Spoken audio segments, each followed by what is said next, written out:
நீங்கள் பார்த்துக் கொண்டிருப்பது உங்கள் விஜய். அப்பா அம்மா, நான் யூனிவர்சிட்டி அளவுல 3rd ரேங்க் எடுத்திருக்கேன். சந்தியா, சந்தியா, என் சார்பா உனக்கு வாழ்த்துக்கள். என் பொண்ணோட ரிசல்ட் வந்திருக்கு. எப்பவும் போலயும் இந்த தடவை என் பொண்ணு ஃபர்ஸ்ட் பிளேஸ்ல வந்திருக்கா. கலக்கிட்டோமா சந்தியா. நிறைய பேர் உன்னை பாராட்டி எழுதி இருக்காங்க. இதெல்லாம் வச்சு என்ன பண்ண போற? அத பத்தி யோசிக்காதீங்க. நான் இப்படியாவது அட்ஜஸ்ட் பண்ணிக்கிறேன். நான் என்ன செய்வேன்னு உங்களுக்கு தெரியும்லப்பா. அதெல்லாம் வெளியே சொல்லக்கூடாது. Of course. அப்ப ஆரம்பிக்கலாமா? ஆரம்பிக்கலாம். நான் போயிட்டு பர்பி ஸ்வீட் வாங்கிட்டு வரேன். ஏன் இப்ப வெளியில போய்கிட்டு? நான் வீட்லயே பாயசம் பண்றேங்க. போன முறையே இந்த பர்பி வாங்குறதுக்காக நீங்க பக்கத்து ஊருக்கு போயிட்டீங்க. நீங்க வரதுக்கு எவ்வளவு நேரம் ஆயிடுச்சு தெரியுமா? 4-5 நாளாலும் சரி, அங்க இருந்து என் பொண்ணுக்கு பிடிச்சதை வாங்கிட்டு வருவேன். இங்க பாருமா, என்ன நின்னு உங்க அப்பாவை பாத்துட்டு இருக்க? போக வேணான்னு சொல்லுமா. நீ யாருக்கிட்ட சொல்லி என்கிட்ட சொல்ல சொன்னாலும் பரவாயில்ல. இங்க பாரு, யார் சொன்னாலும் நான் கேட்க போறதில்ல. நிச்சயமா நான் போயே தீருவேன். என்ன பொறுத்த வரைக்கும் ரூல்ஸ் படி என்னன்னா, சந்தியாவுக்கு ரிசல்ட் வர்ற அன்னைக்கு இவளுக்கு பர்பி வாங்கிட்டு வரணும்னு நினைச்சேன். என் பொண்ணு சந்தியா,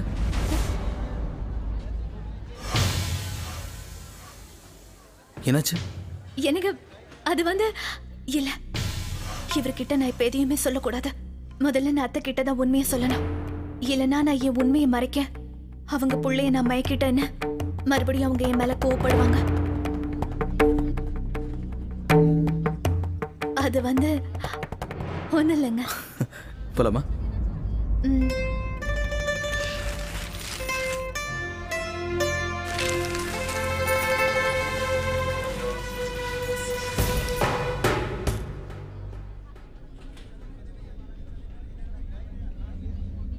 சந்தியா, என்ன விஷயம்? ஏதோ சொல்ல வந்தீங்க, ஆனா நீங்க சொல்லாம பாதியில நிறுத்திட்டீங்க. இல்லங்க, அதெல்லாம் ஒண்ணு இல்ல. கொடுங்க, இதை நான் வச்சுக்கிறேன்.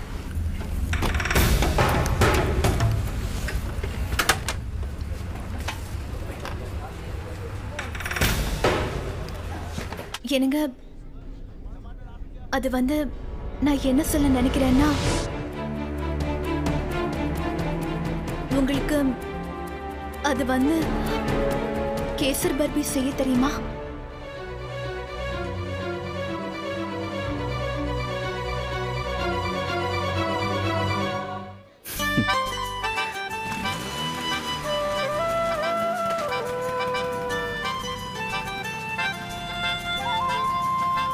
நல்லா செய்ய தெரியும்.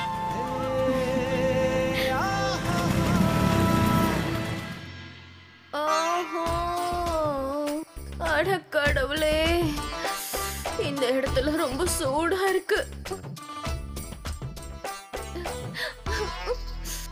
அந்த கடவுள் இன்னைக்கு மொத்த வெயிலையும் எங்க வீட்டுக்கு தான் மொத்தமா அனுப்பியிருக்காருன்னு நினைக்கிறேன். என்னால சூடு தாங்க முடியலையே. ஓ, வெயில் ரொம்ப அதிகமா இருக்கு. எவ்வளவு சூடா இருக்குங்க. அது மட்டும் இல்லாம பயங்கரமா பசிக்க வர செய்யுது. மீனா இப்ப என்ன செய்ய போற? ஒரு நிமிஷம்க்கா.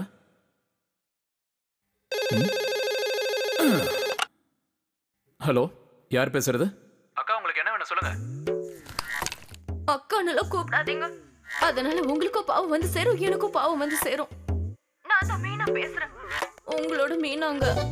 என் மேல உங்களுக்கு பாசம் இருக்குன்னு சொல்லுவீங்க, ஆனா இது வரைக்கும் ஒரு போனும் பண்ணல. இங்க நான் எப்படி இருக்கேன்னு கேட்டீங்களா? என் மேல உங்களுக்கு அக்கறையே கிடையாதா? என்ன செய்ய சொல்ற? உன் பேர்ல ஜெபம் பண்றதுக்கு எல்லாத்தையும் விட்டுட்டு இமாலயத்துக்கு போக சொல்றியா? ஆமா, உன்னை இப்படி எல்லாம் நடிக்க சொல்லி யார் சொன்னாங்க?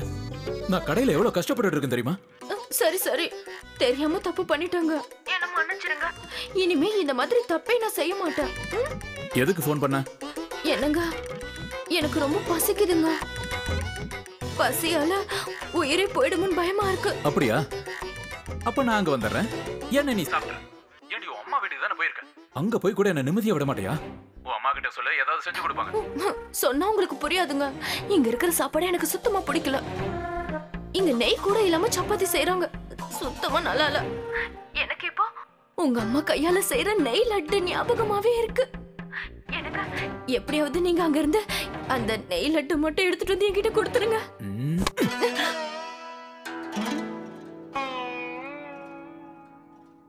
என்ன மீனா பைத்தியம் பிடிச்சிருக்கா உனக்கு? என்னங்க இந்த சின்ன வேலையை கூட செய்ய மாட்டீங்களா? உங்களுக்காக தான் நான் இங்க இப்படி கஷ்டப்பட்டுட்டு இருக்கேன். என் வீட்டுக்கே வந்துட்டேன்.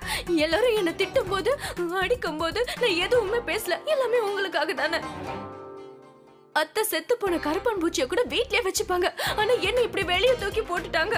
ஆனா நீங்க உங்க மேல புரிஞ்சுக்காம பேசிட்டு இருக்கீங்கல்ல. சரி சரி, ரொம்ப ஓவரா நடிக்காத சரியா? நீ கேட்டதை எப்படியாவது கொண்டு வரேன். என் புருஷன் மாதிரி ஒரு புருஷன் எல்லாருக்கும் கிடைச்சா எந்த பிரச்சனையும் இருக்காது. உண்மையாவே சொல்றேங்க, நான் இவ்வளவு தூரத்துல இருக்கேன். அப்படி இருந்தா என் மேல உங்களுக்கு எவ்வளவு அக்கறை இல்ல? நான் ஒண்ணு சொல்ல வாங்க, எனக்கு ரொம்ப உங்க ஞாபகமாவே இருக்கு. என்னங்க சாயந்தரம் நீங்க வந்து என்ன பிள்ளையார் கோயில்ல பாக்குறீங்களா? உங்களை பார்க்காம என்னால இங்க இருக்கவே முடியலங்க. நீங்களே பாருங்க, ஜோடியா சந்தோஷமா இருந்த நம்மள உங்க அம்மா இப்படி பிரிச்சுட்டாங்க. அப்படியா? சரி வரேன்.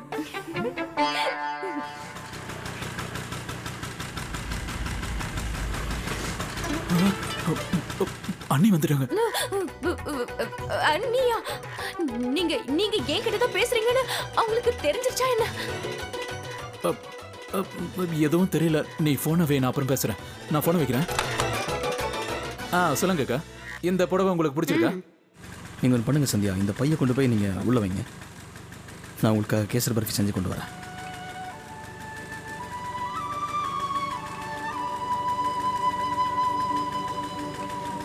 சரிங்க.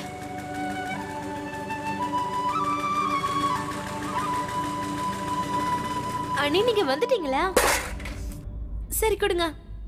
முதல்ல இந்த பையன் என்கிட்ட கொடுங்க. கஸ்தூரி அத்தை எங்க இருக்காங்க? அண்ணி அம்மா இப்ப தூங்கிட்டு இருக்காங்க. ஏதோ உடம்பு முடியலன்னு சொன்னாங்க. அப்புறம் சொல்ல மறந்துட்டேன், உங்களை பார்க்க பிரீத்தி வந்திருக்காங்க. பிரீத்தியா? அவங்கள உங்க ரூம்ல உட்கார சொல்லிருக்கேன். சரி, நான் போய் பார்க்கறேன்.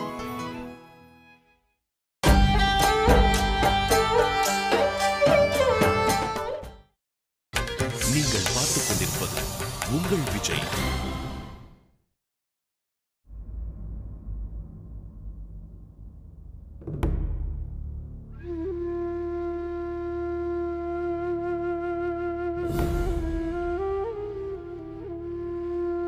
பிரீத்தி,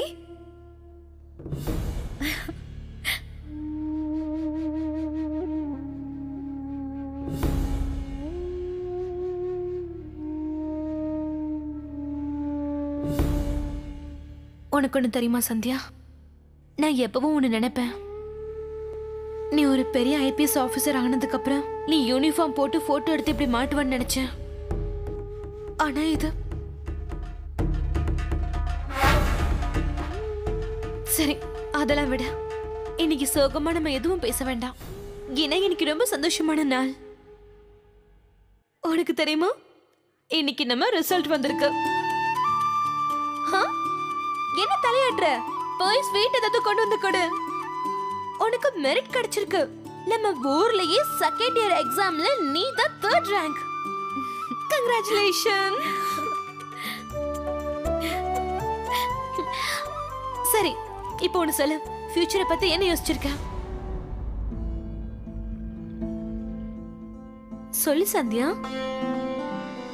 ஏன் பேச மாட்டேங்கிற? ஃபர்தரா என்ன பண்ண போற?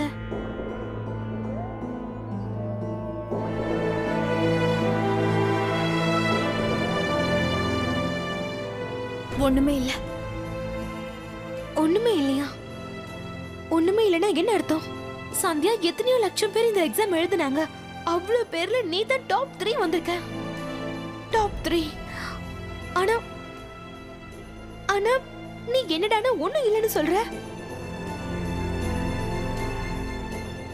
சந்தியா, ராத்திரி பகல்னு பார்க்காம எத்தனையோ நாள் கண் முழிச்சு நீ படிச்சதை நான் பார்த்திருக்கேன். நான் மட்டும் இல்ல சந்தியா, நாங்க எல்லாருமே பாக்கெட் மணியை சேர்த்து வச்சு புது ட்ரெஸ் வாங்குவோம். ஆனா நீ மட்டும் தான் புது புது புக்ஸ் வாங்குவ. மூவி பார்க்க எப்பவும் நாங்க எல்லாரும் போவோம். ஆனா நீ அந்த பணத்தை வச்சு கூட லைப்ரரியில போய் புக்ஸ் எடுத்து படிப்ப. நாங்க எல்லாரும் கனவு கண்டோம் அது கல்யாணத்தை பத்தி. ஆனா நீ அப்படி இல்லையே. உன் கனவு எல்லாரை விட வித்தியாசமானது. இன்னைக்கு நீ ஒண்ணும் இல்லைன்னு சொல்றியா? அப்ப உன் லட்சியம், உன் கனவு, உன் படிப்பு அதெல்லாம் எங்க போச்சு? நீ ஏன் இப்படி எல்லாத்துக்கும் அடம் பிடிக்கிற சந்தியா? உன் ஃபியூச்சர் பிரைட்டா இருக்கணும். இப்படி ஒரு ஸ்வீட் கடைக்காரர் கூட சேர்ந்து ஜிலேபி பண்றது உன் லட்சியம் இல்ல சந்தியா. சந்தியா, தயவு செஞ்சு நான் என்ன சொல்ல வரேன்னு கேளு. பிரீத்தி, என்னோட நிலைமை என்னன்னு உனக்கு நல்லாவே தெரியும்.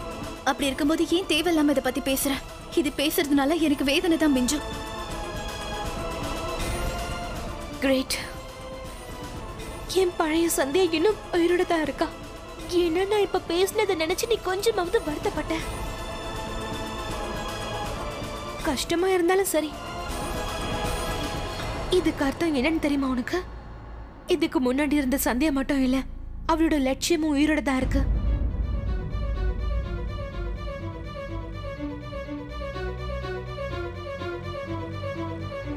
உன்னால என்கிட்ட இருந்து தப்பிக்க முடியும். ஆனா உன் மனசாட்சி கிட்ட இருந்து, உன் மனசுல இருக்கிற லட்சியத்துக்கிட்ட இருந்து, உன் அம்மா அப்பாவுடைய ஆசையில இருந்து எப்படி தப்பிப்ப? முதல்ல நீ எனக்கு ஒரு பதில் சொல்லு. உனக்கு மேல படிக்கணும்ன்ற ஆசை கொஞ்சம் கூட இல்லையா சந்தியா? நீ ஃபியூச்சர்ல நல்லா இருக்கணும், ஒரு IPS ஆபீசர் ஆகணும்னு ஆசை இல்லையா? நீ சொல்றது எல்லாமே உண்மைதான். இப்ப கூட எனக்கு மேல படிக்கிறதுக்கு ஆசைதான். அம்மா அப்பாவோட ஆசையை எப்படியாவது நிறைவேற்றணும்னு நினைக்கிறேன். நான் எவ்வளவுதான் முயற்சி பண்ணாலும் என்னால அவங்களோட வார்த்தைகளை இன்னும் மறக்கவே முடியல. நான் ஒத்துக்கிறேன் பிரீத்தி, அப்பா அம்மாவோட ஆசையை நிறைவேற்றணுங்கிற எண்ணம் இன்னும் எனக்குள்ள இருக்கு. அப்புறம் ஏன் இப்படி பண்ற சந்தியா? அவங்களோட ஆசையை நிறைவேத்து. இந்த உலகத்துல சில பேருக்கு மட்டும்தான் தைரியம் இருக்கும். சில பேர் மட்டும்தான் தன்னுடைய கனவை எப்படி நிறைவேற்றணும்ன்றதுக்கான முயற்சி எடுப்பாங்க. உன்னால நிச்சயமா சாதிக்க முடியும்.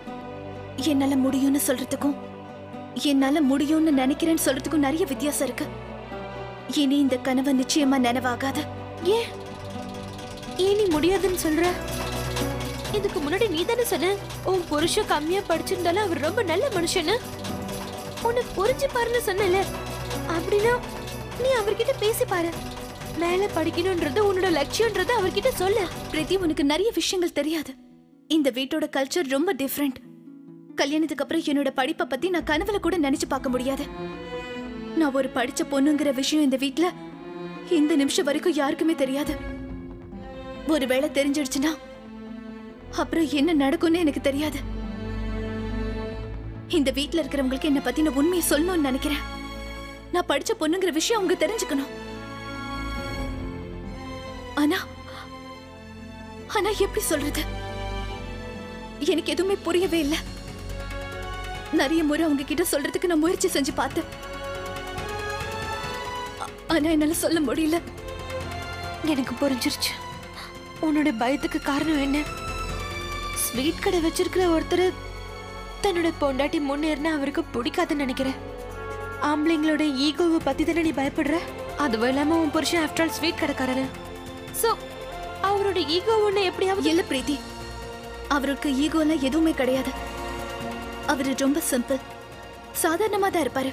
ஆனா ஒண்ணு மட்டும் உண்மை, என் லட்சியத்தை பத்தி அவருக்கு சொன்னாலும் எதுவும் புரியாது. சந்தியா,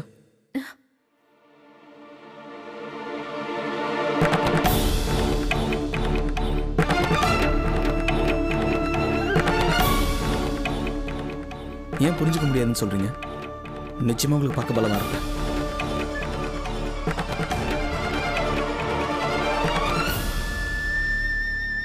எங்க இது என்ன பெரிய விஷயமா? இது பாருங்க, கேட்ட உடனே செஞ்சு கொண்டு வந்தேன். ஸ்வீட்டு, நீங்க கேட்ட கேசர் பர்ஃபி.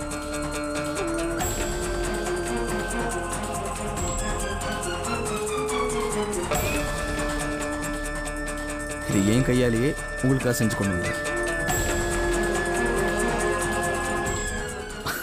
வணக்கங்க. வணக்கம். நீங்க இங்க வந்தது ரொம்ப சந்தோஷம். உட்காருங்க, நீங்களும் சாப்பிடுங்க. இது இப்போதான் நான் செஞ்சு கொண்டு வந்திருக்கேன். அது என்ன விஷயம்னா, முதல் தடவையாக உங்கள் ஃப்ரெண்டு என்கிட்ட ஆசைப்பட்டு கேட்டது. அதை உடனே செஞ்சு கொண்டு வந்துட்டேன்.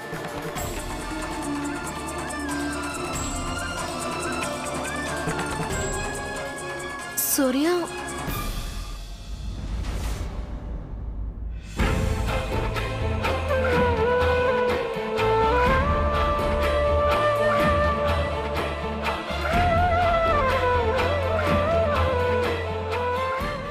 இப்ப கிளம்புறேன். அவர் கொஞ்ச நேரத்துல வந்துருவாரு. சரிங்க, ஆனா ஸ்வீட் ஒன்று எடுத்துக்கலாம்ல? இல்ல, எனக்கு ஸ்வீட் அவ்வளவு பிடிக்காது. அது கொஞ்ச நாளா நான் அதிகமா ஸ்வீட் சாப்பிடுறேன். அதனால இப்ப ஸ்வீட்னாலே பிடிக்கிறது இல்ல. நான் போயிட்டு வரேன்.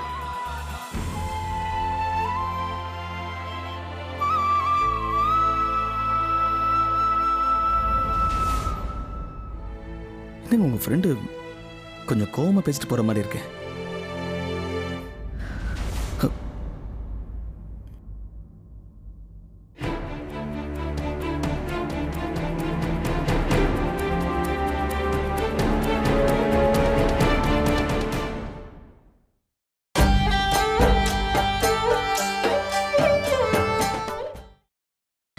நீங்கள் பார்த்துக் கொண்டிருப்பது உங்கள் விஜய்.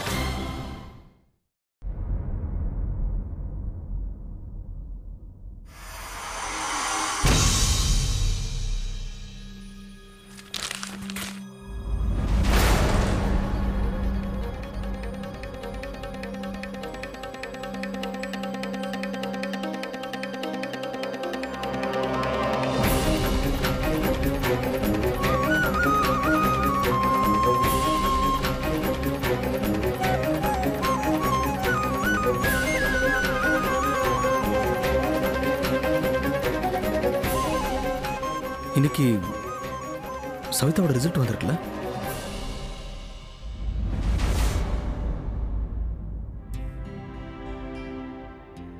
அவ காலேஜ்ல இருந்து வந்துட்டாளா? வந்திருப்பாங்க. சவிதா, சவிதா,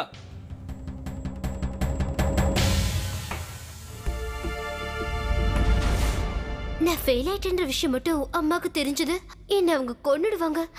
காலேஜுக்கே இனிமே போக வேண்டாம்னு சொல்லிடுவாங்க. 1 மாசத்துக்குள்ள கல்யாணம் ஏற்பாடு செஞ்சு என்ன புருஷன் வீட்டுக்கு அனுப்பிடுவாங்க. அங்க போய் லைஃப் பூரா சமையல் அறையில மாமியார் கிட்ட திட்டு வாங்கிட்டு வாழணும். என்ன செய்யறதுன்னு எனக்கு புரியல. ஆனா சவிதா, நீ கொஞ்சம் யோசிச்சு பாரு. இந்த விஷயத்த நீ உங்க அம்மா கிட்ட சொல்லாம வேற யாராவது போய் சொல்லிட்டா அப்ப இன்னும் அதிகமா கோபம் வரும்ல. அதேதான் நானும் யோசிக்கிறேன்.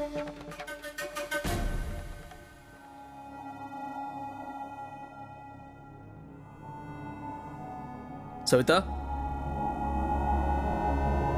கொஞ்சம் இரு. இன்னைக்கு உன்னோட ரிசல்ட் வந்திருக்கும்ல, என்னாச்சுமா? அது அண்ணா. சவிதா, ரிசல்ட் என்னாச்சு? அது அண்ணி, அது சவிதா,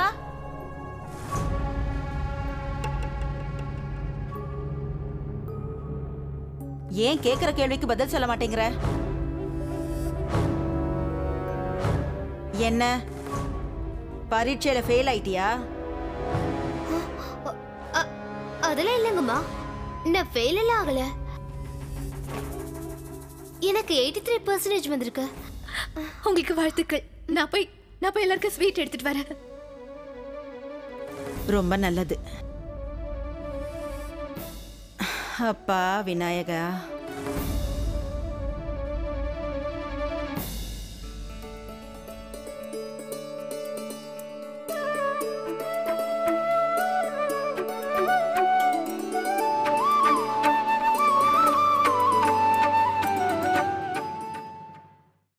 சவிதா, ரொம்ப சந்தோஷமா இருக்குமா. நல்ல மார்க் எடுத்து பாஸ் ஆயிருக்கிறது நல்லதுதான்.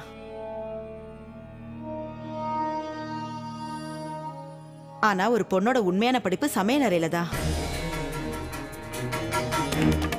உண்மையான பரீட்சை புகுந்த வீட்டுல. நாளைக்கு கல்யாணத்துக்கு அப்புறம் உன் மாமியார் திடீர்னு உன்கிட்ட வந்து, இங்க பாருமா, எல்லாருக்காகவும் அல்வா செஞ்சு கொடுன்னு கேட்டா அப்ப நீ என்ன செய்வ? உன் மாமியார் மாமனார் கிட்ட போய், இந்தாங்க இந்த புக்கை சாப்பிடுங்கன்னு சொல்வியா? என்கிட்ட இதுதான் இருக்குன்னு அவங்க கிட்ட சொல்ல போறியா? காலேஜ் பரீட்சையில நீ பாஸ் ஆயிட்ட. இனி சமையலறை வேலை எல்லாத்தையும் ஒவ்வொன்னா கத்துக்க. இன்னில இருந்து எதையாவது எடுக்கவோ இல்ல தண்ணி குடிக்கவோ மட்டும் சமையல் அறைக்கு போறதுக்கு பதிலா கொஞ்சம் கொஞ்சமா ஏதாவது சமைக்க கத்துக்கிட்டா நல்லா இருக்கும். எழுந்துருமா, என் கூட சமையல் அறைக்கு வா. சரிம்மா. எழுந்துரு. இந்த கால் வலி வேற. நட சீக்கிரம்.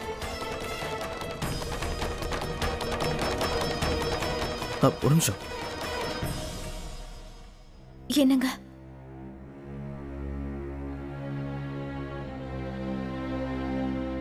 என்னங்க இது? உங்களுக்காக தான் கொண்டு வந்து நீங்க சாப்பிடவே இல்லையே.